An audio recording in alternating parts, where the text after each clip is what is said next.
Hey guys, I am Aksa Arif from Aksa Creative Zone, and today I have bring the topic global warming for you. What is this phenomenon? How it happened? What are its causes and effects? I'll tell you in this video, so please like and make sure that you have subscribed my channel. Basically global warming एक ऐसा phenomenon है जिसमें अर्थ के atmosphere में temperature बहुत ज़्यादा increase हो जाता है. In simple, you can say that the addition of greenhouse gases in atmosphere increases the temperature of Earth. अर्थ पर ये जो टेम्परेचर है ग्लोबल वार्मिंग की वजह से इंक्रीज़ होता है. ग्लोबल वार्मिंग एक ऐसा फिनोमिनॉन है जिसके अंदर हमारा जो अर्थ के सराउंडिंग में एक एटमॉस्फेयर है उसके अंदर ग्रीन हाउस गैसेस का एडिशन हो जाता है. यानी ग्रीन हाउस गैसेस बहुत ज़्यादा क्वांटिटी में बढ़ जाती है. ग्रीन हाउस गैसेस कौन कौन सी है?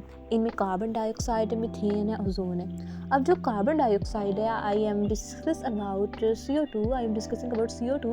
CO2 जो है ना एक पॉइजनस गैस नहीं है, ठीक है, वो बिल्कुल भी डेंजरस गैस नहीं है, बट उसकी इंक्रीजिंग अमाउंट, उसकी increasing concentration due to burning of fossil fuels in different human activities is alarming. You can say that CO2 in the atmosphere acts like a glass wall of greenhouse gas. It allows UV radiations to pass through it but does not allow IR radiations to pass through it. वो UV radiations को तो allow कर देता है but IR radiations को नहीं करता. वो इंफ्रारेड रेडिएशंस जो अर्थ से इमिट होती है उनको ट्रैप करता है. इसीलिए इंक्रीज कॉन्सेंट्रेशन ऑफ CO2 जो है वो ज़्यादा इंफ्रारेड रेडिएशन ऑब्जर्व करेगा और हीट एनर्जी जो है वो एटमॉस्फेयर में ज़्यादा से ज़्यादा बढ़ेगी, ठीक है. As the concentration of carbon dioxide in air increases, less heat energy is lost from surface of Earth. Therefore, the average temperature of the surface gradually increases. इस तरह ग्रेटर अमाउंट ऑफ CO2 यानी जब CO2 की amount बहुत ज़्यादा होगी और मोर trapping of heat होगी, यानी जब हमारे पास CO2 बहुत ज़्यादा हो जाएगी तो हम आप कहें कि अर्थ पे बहुत ज़्यादा हीट और वार्मिंग हो जाएगी. इस इंक्रीज वार्मिंग की वजह से इस फिनोमिनन को ग्लोबल वार्मिंग का नाम दिया गया है. लेकिन एक सवाल ये अराइज होता है कि CO2 पोल्यूटेंट है? No, CO2 is not an air pollutant, rather it is an essential gas for plants के लिए भी इंपॉर्टेंट है और एनिमल्स के लिए O2 इंपॉर्टेंट है. Plants consume CO2 in photosynthesis process and produce O2, while animals use O2 in respiration and give out CO2. In this way, natural balance exists between these essential gases are represented, but this balance is being disturbed by emitting more and more CO2. यानी आप जैसे कह सकते हैं plants को CO2 चाहिए और humans को, एनिमल्स को O2 चाहिए रेस्पिरेशन के लिए. लेकिन इसकी जो आप लोग कह लें एक अलार्मिंग रेट है, इसकी ज़्यादा कॉन्सेंट्रेशन बहुत ज़्यादा ख़तरनाक है. ग्लोबल वार्मिंग की अगर डेफिनेशन की बात करें, एग्जैक्ट डेफिनेशन के लिए आप लोग अपने नोट्स में, आप लोग अपनी असाइनमेंट्स में, अपने होमवर्क में लिख सकते हैं. Global warming is the increase of earth average surface temperature due to effect of greenhouse gases such as carbon dioxide emission from burning fossil fuels or from deforestation which trap heat that would otherwise escape from earth. जैसे अब आप लोग कहते हो कि carbon dioxide escape कहाँ से होती है, इतनी ज़्यादा कार्बन डाइऑक्साइड आती कहाँ से? तो ये कार्बन डाइऑक्साइड जब हम डिफॉरेस्टेशन होती है, जब ज़्यादा से ज़्यादा फॉरेस्ट कट होते हैं तो कब वहाँ से इमिट होती है, वहाँ से रिलीज़ होती है. इसके अलावा फॉसिल फ्यूल्स को बर्न किया जाता है और बहुत सी ह्यूमन एक्टिविटीज़ है जिनके अंदर से कार्बन डाइऑक्साइड रिलीज़ होती है और इसका अलार्मिंग रेट जो है बहुत ज़्यादा ही डेंजरस है. अब आपको ये तो पता चल गया ग्लोबल वार्मिंग होता क्या है, but normal concentration of CO2 is also necessary. ये बात नहीं है कि CO2 में बिल्कुल भी नहीं चाहिए, उसकी नॉर्मल अमाउंट हमें चाहिए because it is beneficial for keeping the temperature warm. Otherwise the earth would have been uninhabitable. अगर ये ना हो, बिल्कुल भी ना हो, तो फिर अर्थ पे तो कोई रह नहीं सकता, कोई गुजारा कर ही नहीं सकता. The earth average temperature would be about -20 degree Celsius rather than presently average temperature 15 degree Celsius.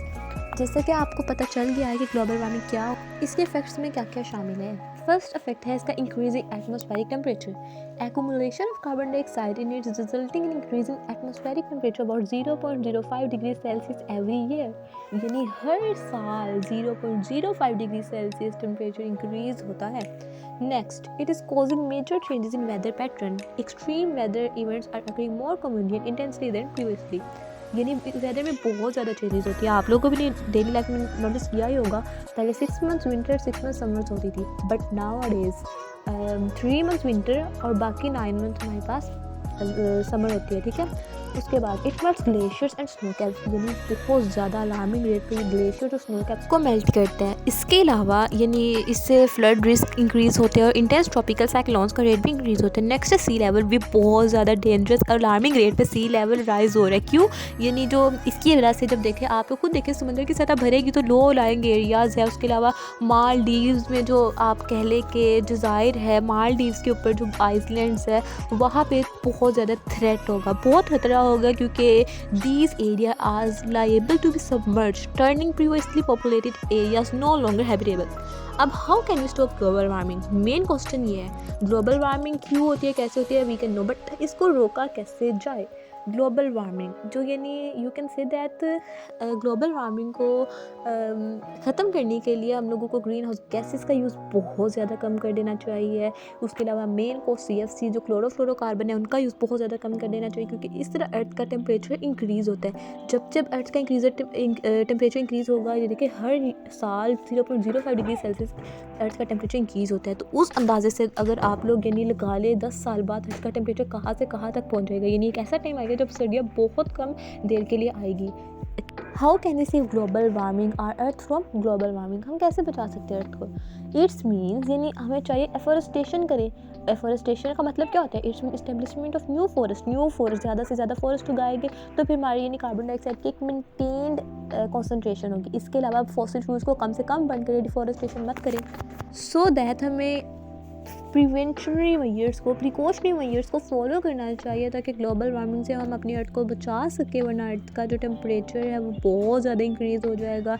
You can say that यानी अर्थ को आप लोगों ने बहुत से सेमिनार्स वगैरह में, बहुत से क्लिप आर्ट्स वगैरह में अर्थ को मेल्टेड बनाया होता है। क्यों? क्योंकि ग्लेशियर्स वगैरह जितना मेल्ट होएंगे उतनी ज़्यादा यानी हमारे पास उतना टेम्परेचर इंक्रीज़ होगा और उसी कदर हमारे जो सी लेवल्स है वो बढ़ेंगे, जिसकी वजह से जो नशीबी इलाके होते हैं वहाँ पर सैलाब का खतरा बहुत ज़्यादा होता है। सो दैट हमें चाहिए कि फॉसिल फ्यूल्स को इतना ज़्यादा मत बर्न करें, डिफॉरेस्टेशन मत करें। और अगर फ़र्ज़ करें कहीं से आप लोगों ने जहाँ से ज़्यादा दरख्त काटे आप उधर अफॉरेस्टेशन करें, ज़्यादा से ज़्यादा प्लांट्स उगाए ताकि कार्बन डाइऑक्साइड की जो कॉन्सेंट्रेशन है उसको मेंटेन कर सके और ये मज़ीद हमारे लिए हमारी अर्थ के लिए और हमारे एटमॉस्फेयर के लिए मुश्किल का बायस मत बने।